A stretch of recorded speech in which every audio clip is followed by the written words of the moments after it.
Today on the Real Estate Jam Session, I've got the mad scientist of multifamily. I know him as Neal Bawa. He's the CEO and founder of Capitalist Investments in Northern California. He's going to walk us through how he has applied what he learned being a tech entrepreneur to multifamily investments. So make sure you check out the video if you haven't done so. Make sure you subscribe. If you're new to the channel, my name is Joe Killinger. I've been a real estate entrepreneur for 20 plus years. And I use this channel to really walk you through what worked well for us when we were doing our investing and what did not work so well. We had some real good failures. I also ask my guests what has worked well for them and what they have failed at. So you can really pick up a lot of good tips for real estate investing here. So if you haven't done so, again, make sure you subscribe and like this video.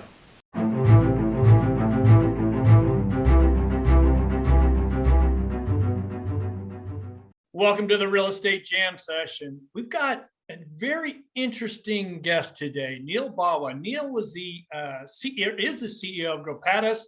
He is a big-time real estate investor. He went from having a tech company to 150 million real estate portfolio. And Neal, thank you for coming on the show today. Thanks so much for having me on the show, Joe. This is going to be fun. Yeah, I think so. Your backstory is something I think we need to really get a grasp on. So you were running a tech company, and why don't you take it from there? So it's 1999. I freshly came in from India. Basically, came in here, settled into a technology company that farmed me out to Cisco to build enterprise networks. And a year later, my boss says, "Hey, we like the way you think. We're going to make you a manager." And we grew that technology company, and we actually added many divisions from that 1999 point to the sale in 2013. So very typical technology company, but not a typical technology.com. So there was nothing .com-ish about us. Call it a brick and mortar tech company that, over that time frame probably, increased its value 10x. And the key with the company was process automation or business process automation, BPA. Okay. That's basically a fancy word for just create a system out of everything. Think of everything as a Tesla manufacturing factory, and you've got a car and everything's moving on an assembly line, and you re-engineer everything in your company to make sure that no matter what happens, that assembly line never stops. Right? And then you speed up the assembly line every year and make it go faster and faster and faster. And that was what we were doing in technology. So 2013 exit, and then after that, all real estate, applying business process automation to real estate, which is extremely rare. I've rarely found anybody else doing what I do, applying data science and business process automation. And that's enabled us to grow our portfolio. Current completed value for the portfolio, because some of them are new construction, is about 900 million, and there's 750 high net worth investors that invest in our projects. All of it is tied back to either data analytics or business process automation. So I'm still running a tech company. It just does real estate. Real estate. Now, Neal, are you syndicating these, or do you have a fund? We have both. So we have a total of 23 individual projects, roughly 20 to 30 million each. And then we have a $400 million fund. And so investors can go either way. Okay. All right. So now how are you applying this data to your real estate? I think this is going to be an interesting one. So, I'm going to give you a 5-minute backstory so you kind of understand how I got to this point. Okay. So in 2008, the real estate market's falling apart. The world's coming to an end. Everyone's like, oh my God. And my tech company is doing really well. So my taxation is going completely insane in that year. And so I'm thinking, what do I need to do? So I start, talking with other people about taxes. And of course, they tell me about the depreciation benefits of owning real estate. So I'm like, yeah, but real estate prices are going down. So I'm like, okay, well, I'm a data scientist. Let me go analyze real estate from the perspective of, yield, from the perspective of what I'm putting into it, looking at risk management. So I start doing some matrices. I read all the usual books, Rich Dad, Poor Dad, and all the other stuff. And I come to the conclusion that the data is showing me that this is the greatest time in history to invest in real estate. So I go and talk to my family, who basically refuse to even talk to me because they think I'm the greatest idiot of all time. It's like, why would you want to buy real estate in 2008 or 2009? But I'm getting more and more enamored because the data is actually telling me there couldn't possibly ever have been a better time to buy real estate. So, all of the different analytics, the demographics piece, the inflation piece, everything's basically telling me, look, this is the right time to buy. And so I decide I'm going to prove my family wrong. I go to Madera, California, buy 10, single family homes. And these are brand new. They're 4-bedroom homes, beautifully built by Kaufman and Broad, brick outside, gorgeous looking. And they're 20 miles from Madera, but they're completely empty. And so my challenge is not that clearly everybody tells me, hey, I've got these at a steal because I'm buying them for $100,000 when their cost of construction is 220. So I know at some point they're going to be worth a lot more, right? Right now they're 350 to 400 each. And so I'm like, so my problem though is each month I'm going to lose money, right? Because I have to pay my mortgage. So I said, okay, well, I'm a technologist. I'm a business process automation expert. How do I apply BPA to filling 10 beautiful properties in Madera? And the answer is Fresno. Fresno's 20 miles away. Okay. And so I basically go to a guy in the Ukraine, a hacker, and I basically tell him, hey, I want you to generate a very, very large number of leads for this home that I'm buying in Fresno. And this is an old home. It's 1994 built. It's 3 bedrooms, not 4. And the guy's like, why do you need so many leads for this? I mean, it's easy enough to rent, one property. I'm like, no, but I'm not trying to rent one. I'm trying to rent 10. So he says, okay, where do you want the lead sent to? I'm like, well, I'm a business process automation expert. So I have this girl, she's in the Philippines. I'm paying her $8 an hour. You're going to send all incoming leads for renters to this girl. And I train this girl that when people call, basically say, well, that Fresno home's filled. But if you will check out my 10 brand new homes in Madera, California, 22 minutes away, we will not only will you get an extra bedroom, but your rent's going to be $400 a month lower. And if you just go and check out at least a couple of those, we'll give you a $50 Amazon gift card. Okay. So 200 Amazon gift cards later, which is about 10 grand, all 10 of those homes were filled. And they had, from day one, they were astonishingly profitable. So I became obsessed with the idea of, what more? How do I scale this? Clearly, the concept works. And by the way, I didn't just randomly pick Madera. I had the same guy, the same hacker, the Ukrainian hacker, spider the Zillow website and look at every city in the United States, 433 of them, to figure out which city had declined most from peak. So 2006 peak, 2009 trough, which ones declined the most? Madera, California, 69% from peak, right? So when real estate shouldn't be declining 69%. Obviously, after a peak, it should decline. That's normal. But 69% basically brings it close to zero value. So I knew that decline would eventually correct itself, which of course it has. And so when I used math for the first time, I used analytics. And I used analytics to find Madera, California. And still today, it's ranked amongst one of the top 10 markets in the US for 2022 because the underlying demographics were extraordinarily strong. And then I used business process automation to fill them up. So my success on these two led me to believe that I should figure out how to scale that, right? So, we got to $900 million in a portfolio because we're scaling, and apply these two things and also talk about them. So I, with the help of some friends, I opened a meetup group in the San Francisco Bay Area and basically started, I kind of named myself the mad scientist of multifamily because I realized multifamily was the scale. Like I couldn't really keep buying single family homes. I already had 10 loans, you don't really get more than that easily. So I was like, well, let's go into the multifamily home. So I coined myself the mad scientist of multifamily. And I write a course, and this course is called Location Magic. Okay. And the purpose of the course was that anyone, anywhere, let's say Joe Killinger, right? He walks into a party in Irvine. And people in that party are talking about 3 cities in America to invest in. And Joe's never heard of these 3 cities. He's never heard of them. He has no clue, but everyone's like, is insistent that these 3 are the best. And Joe's like, yeah, but I only have money for one. Which one should I invest in? Right?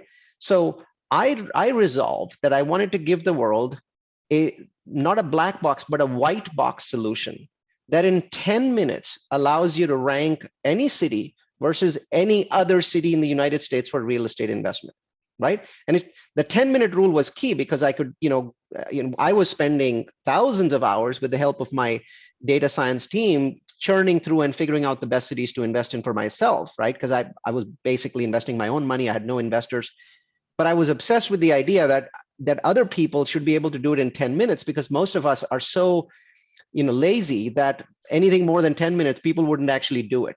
So I created a system. I called it Location Magic. It had 5 numbers that you had to plug in for a city. These 5 numbers take about 1 minute each to figure out. At the end of that time, it would basically allow you to compare that city to any other city in the US for real estate investment, both for appreciation and cash flow.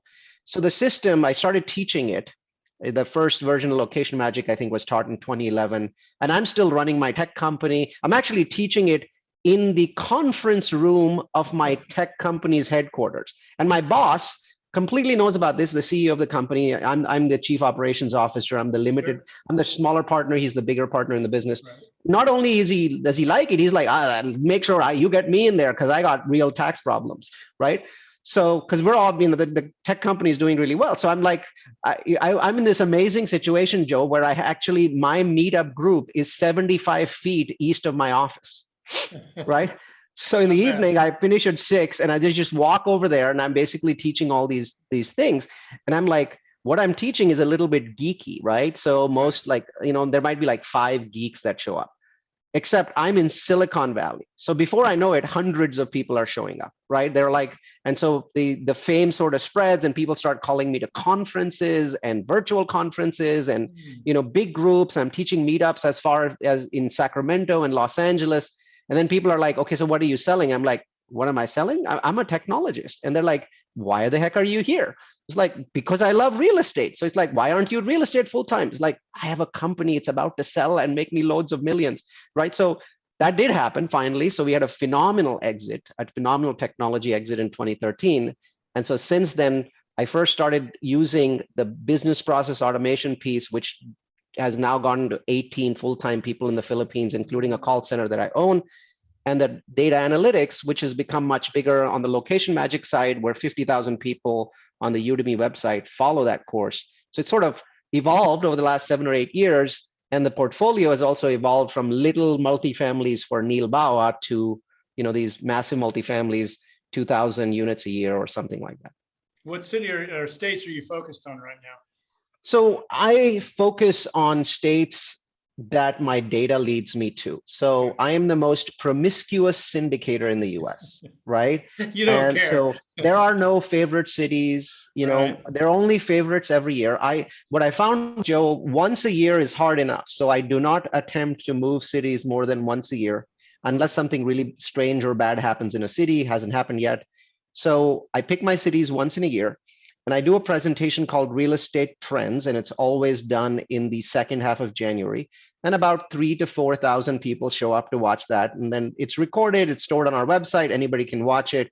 I share all of my analytics. I talk about maybe 60, 70 cities in there. I slice and dice those cities. I slice and dice them for appreciation, job growth, population growth, income growth, home price growth, inventory, supply, demand, all of those sorts of things. And then I basically pick the top few, and then I try and invest in those cities. Some of the top, cities that I've picked over the years, I never got to invest in because, the deals didn't work out or the cities were too expensive. So those are what I look at. I can tell you some of the ones that I've been investing in. So for 2022, about 10 days ago, Zillow came out with their list of the top 10 cities in the US that are hottest. Hottest is simply a term that says, hey, these cities are going to do really well. It really doesn't matter what you invest in, they're going to do well in real estate. So I'm happy to say this. Of those 10, which obviously I couldn't have known that list more than 10 days ago because it came out on January 20th, yep. I currently invest in 6. Okay, good. And I have tried to invest in the remaining 4 and failed. So I'm pretty happy to be in 6 out of 10 of Zillow's hottest markets for 2022. And I think you'll recognize them when I say them. They're all basically Southeast markets. There's Phoenix, Austin, San Antonio, Atlanta, Raleigh, and Jacksonville. Those are my 6. And the other 4 that I have tried and failed are Nashville, Tennessee, Tampa, Florida, Orlando, Florida, and Charlotte, North Carolina. I have a big property in Raleigh, but I don't have one in Charlotte. So they're the top 10 according to Zillow. I think that's a pretty awesome list. I also feel like I was ahead of them because, some of the cities that they have on the list now, if you go back and watch the recordings on my website, it's called multifamilyu.com. Yep. You'll notice that I was talking about these cities 2 years ago, and I invested in them 2 years ago. So it's nice that they're hottest for this year. Yeah, what a nice appreciation run. What do you focus on? Workforce housing, luxury units? What do you focus on? A little bit of Or a both. combination? So I think a combination works best, and I'm going to say this very honestly. Buying workforce housing, whether it's Class B or Class C, is what helps me with my enormous taxation problems. Yep. Because they give me immediate depreciation. However, what I've found consistently is I'm able to make more money, more dollars, and a higher annual appreciation for investors by doing new construction. Because I mean, you're in this market, Joe. You know this. Today, a Class C property 4 cap, Class B property 3 cap, Class 2 property, Class A properties are now selling in Central Texas, where I invest the most, for 2.5 cap. 2.5 cap, right? So when I'm looking at this, I'm going, still today, despite all the construction cost increases, I can build a property at 6.5 cap. If people are willing to give me 2.5 cap for it, or even 3.5 cap, let's not talk about, I've never sold a property for 2.5 cap. I've heard, I hear all these other sales are happening. But to me, if I can build something for 6.5 cap and then sell it to somebody else for 3.5 or 4 cap, those are astonishing numbers. We're exiting one called, Coyote Creek. We built it in Utah. We built it during COVID. So royal pain, horrible, painful. But at the end of that process, our investors are making somewhere between 60 and 70% annualized on that building. So they've tripled their money in less than 3 years. So that's hard to do for value add. Obviously, you're taking a lower level of risk, but I've institutionalized the business process automation for new construction. I've institutionalized it, reducing the risk. Still, I don't think that the risk is equivalent to the value add. So that, hence the answer to your question. We do a combination of the two. Different kinds of investors. Younger investors tend to invest more in the new construction. Older investors tend to invest more in the value adds. Right. Yeah. If I'm a new investor, I want to buy out of state. Are you syndicating currently, or you have anything that you're right now that somebody could jump in on? An upcoming project in Austin. One of the criticisms over the last year from my investor base is that because Austin is the fastest growing city in the United States, last year home prices in Austin went up 41%, right?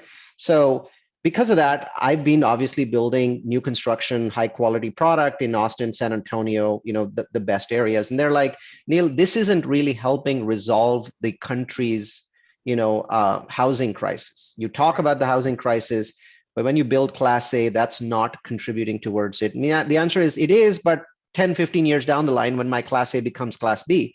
So I think that the honest answer is they're right. And so what I've now done is basically partnered with a local company there that is building really high quality amenitized manufactured housing projects in scale, 200 units. Right. And while the price per square foot on those is just as high as my Class A projects, the total dollars are much lower because now manufactured housing is in the 300-400 square foot range. So your monthly rent is still less than $1,000, and you're living in an amenitized community with beautiful amenities, yoga and exercise and all kinds of stuff. And you're living with a lot of young, trendy, hip people, music events, amphitheaters, all of those sorts of things. But your rent is $1,000. And I think that's what I'm currently obsessed with, because I realize that I'm not currently in the short term helping with America's supply shortage. And I think that having this manufactured housing allows me to not just balance out my portfolio, it also allows me to feel less guilty. Right. Yeah, I know. I was in Dallas last week, and I'm sitting there talking to them. Of course, everything's coming up roses there, right? Everybody's moving to town and everybody's making money. I said, so what are your long-term issues that are you guys seeing? And traffic, the particulars, right? But coming from California, like you and I said, you don't think workforce housing is going to be a problem down the road? Because what their rents are doing there, they're going up like you wouldn't believe. And you can see they haven't thought about it. And workforce housing in these areas that are growing this fast are going to be a problem because you need workers. They need a place to live. They don't want to sit in traffic for 2 hours to get to work. And so I think in some of these areas, that's going to be a real problem. So I think so. I think that eventually in 10 years or and some areas even less time than that, they're going to end up with all of the same problems that California has. And what I feel, unfortunately, and this is not to bash any political party or the other, as people have moved from California to Austin, from California to Dallas, the cities there have turned liberal. So currently liberals are in control of the zoning process in Houston, San Antonio, Austin, and Dallas. And as a result, that area has now become NIMBY, which wasn't an issue. Texas was never NIMBY. Texas always allowed sprawl, always allowed people to buy, homes, and homes were really cheap. Austin was the cheapest city in California 10 years ago, right? Yeah. And so things have changed so much where it's now become the most prized cities for, rich people to buy, second homes in. In 2021, it won that award, beat Dubai, it beat London. And that's astonishing. And I don't see a way they don't end up with the same exact traffic problems that we do. The only hope that I have is this: at a state level, Republican states are generally run better than Democrat states. I mean, that's just, common knowledge. The numbers show that. And the advantage is that all Texan cities have more land, whereas, especially here, San Diego, Los Angeles, the San Francisco Bay Area really has no usable land. You're bounded by mountains, by hills. The cost there is outrageous. However, Austin could build another ring road around the one that it already has, and you push it 20 miles out, and then actually it can continue, growing. Yes, urban sprawl and all of the problems that come with that, but at least they've got somewhere to go. Yeah. Where most Californian cities do not have that advantage, except for maybe Sacramento. I think Sacramento can just keep going outwards. Well, how do you take the Bay Area outwards? I mean, that's just impossible to do. Not going to happen. Yeah, when I was in Texas, I was talking to somebody from Austin. They work with the city, and there are two major tech companies. They wouldn't say who. Two major companies looking for, I think one's looking for 65 acres, and another one's looking for 140 acres. I don't know what company, but man, the amount of bodies that come with that. Yeah, you're right. I mean, Austin, they're going to have to move out. I mean, there's only so many homes you could put in hill country and around Lake Travis. You're going to have to move, probably. Well, they're going to move northwards towards Killeen. So if you look at north part of Austin, that's the most expensive part of Austin. And they've also got a couple of little other cities that are part of Austin Metro. Beyond that, there's buildable land. So, if you go 45, 50 miles, you're going to hit Killeen, right? Before that, there's actually buildable lands. If you could look at east, there's a city called Manor. It's not a city, it's a town. It's 15 miles east. It's only about 9 or 10 minutes from the Tesla factory. There's plenty of flat buildable land. So I think that geography is in the favor of Texan cities, but otherwise they're going to end up with the same problems. Yeah, no, I agree.